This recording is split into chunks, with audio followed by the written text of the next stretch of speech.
Bom dia, meus queridos, bom dia, servidores, professores, famílias, bom dia, meus alunos. Estamos aí numa quarta-feira, já no meio da semana. Que Deus possa abençoar a cada um de vocês. Quero mandar um abraço especial para o Matheus Falsi, para o Nicolas de Souza, para o Oswaldo Francisco Neto, né? O Neto, como a gente costuma chamar. Desejo a cada um de vocês assim, um abraço muito carinhoso, um dia muito especial para vocês e para a família de vocês. Estamos refletindo sobre as invenções que mudaram o mundo e essas reflexões estão sendo baseadas nos textos do nosso querido Flávio Rett, nosso escritor. E hoje nós vamos falar sobre a lanterna, mas não é aquela lanterna para iluminar, se vocês pensaram que era. Na verdade, nós iremos falar sobre um jornalzinho que recebeu o nome de Lanterna. Era um periódico criado especificamente para desmoralizar na época o clero. Bom, o clero é um conjunto de dignatários da igreja dominante, aqui no Brasil, no caso, a Igreja Católica.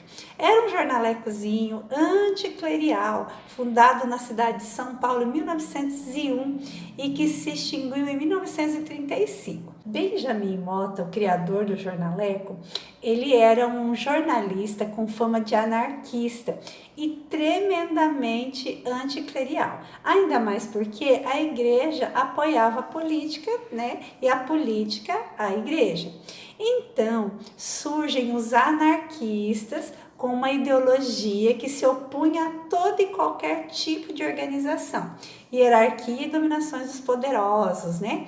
A crítica e a oposição era contra a política, a classe econômica, a nata social e os intelectuais, e especificamente, né, contra o Estado capitalista que se reinava, né, na vida no século XIX. Na visão dos seus organizadores, eles queriam uma sociedade mais livre, mais cooperativa em todos os segmentos sociais. O clericalismo, né, não dava espaço para o laicismo, isto é, né, a atuação dos membros leigos da sociedade, porque tudo vinha meio que enlatado de cima para baixo, como a gente conhece aí na história. A atitude desse jornal era uma crítica acirrada contra as instituições eclesiásticas e contra qualquer governo, né? E ele não tinha nada contra o cristianismo. Aliás, os escritores eles se diziam cristãos. Por outro lado, a política que apoiava a igreja era igualmente alvo da crítica. Quando se fala em anticlericalismo, né, no mundo, geralmente é contra as igrejas cristãs. Mas pode muito bem, né, acontecer o anticlericalismo, né, contra outras igrejas também e demais religiões. Essa atitude de oposição e crítica tem origem com a Revolução Francesa e com o início do chamado Iluminismo na Europa, com as revoluções do proletariado e dos movimentos aí liberais. Convém lembrar que a burguesia responsável pelo iluminismo na Europa era mais voltada para o materialismo ao invés do lado espiritual. Aliás, foi nessa época que alguém disse que a religião era o ópio do povo e surge então Jacques-Georges Derrida com a proposta de que Deus morreu.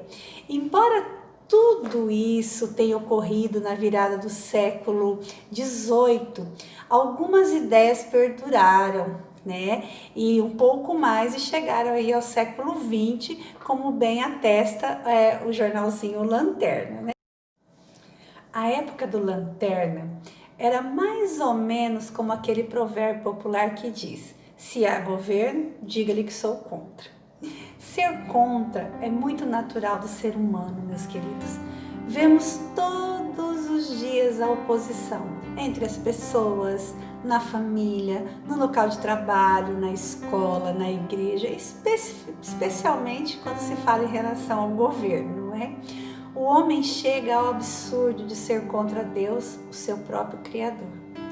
Cumpre, amigos, a cada um de nós cuidar para que não nos tornemos opositores do estabelecimento do reino de Deus aqui na terra para a salvação da humanidade. Para Jesus voltar e voltar logo, voltar breve, o seu reino precisa ser conhecido de toda a humanidade. E isso não podemos contrariar, porque é planejamento divino. Em João, 3 João 8 diz assim: portanto, os tais, os irmãos, entre parênteses, devemos acolher para que sejamos cooperadores da verdade. Que Deus possa nos abençoar para isso. Esse é o meu desejo, a minha oração, que nós sejamos cooperadores do nosso Senhor Jesus Cristo. Que você, eu, que nós possamos ter isso no nosso coração, que nós precisamos falar do amor de Deus, nos preparar para receber o nosso Senhor Jesus Cristo, que um dia estará vindo em honra e glória. Um bom dia a cada um de vocês. Deus esteja com cada um.